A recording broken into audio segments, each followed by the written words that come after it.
La valeur ajoutée de ce livre, à un moment où beaucoup d'autres ouvrages sortent sur la ruralité, c'est d'être en fait, c'est un grand coup de gueule contre une France technocratique et une France jacobine, contre les lois MAPTAM et les lois NOTRe, qui sont donc des lois qui visent à la reconcentration, qui visent à la création d'intercommunalités XXL, qui sont complètement déconnectées des territoires.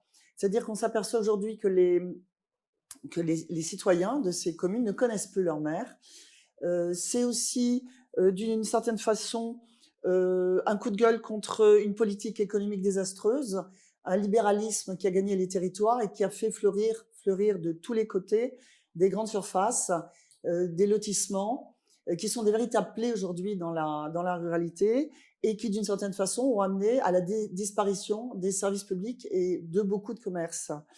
Donc mais ce livre, c'est avant tout un livre optimiste, puisque c'est un livre de solutions.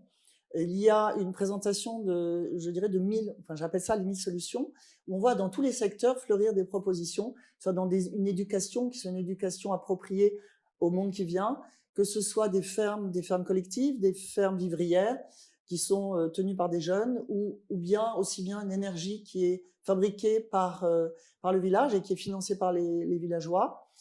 C'est aussi des leviers. Donc, je présente des leviers et donc je donnerai deux exemples. Le levier juridique, où je donne les clés aux citoyens, les clés pour comprendre un PLU, pour savoir à quel moment ils peuvent intervenir sur un PLU.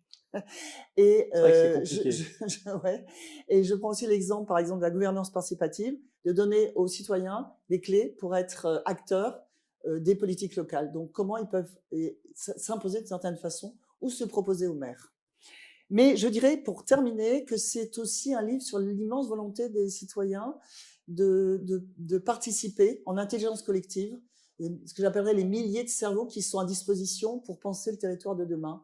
Et je crois que ça, c'est quand même une énorme plus-value que les maires comprennent maintenant qu'il faut savoir saisir.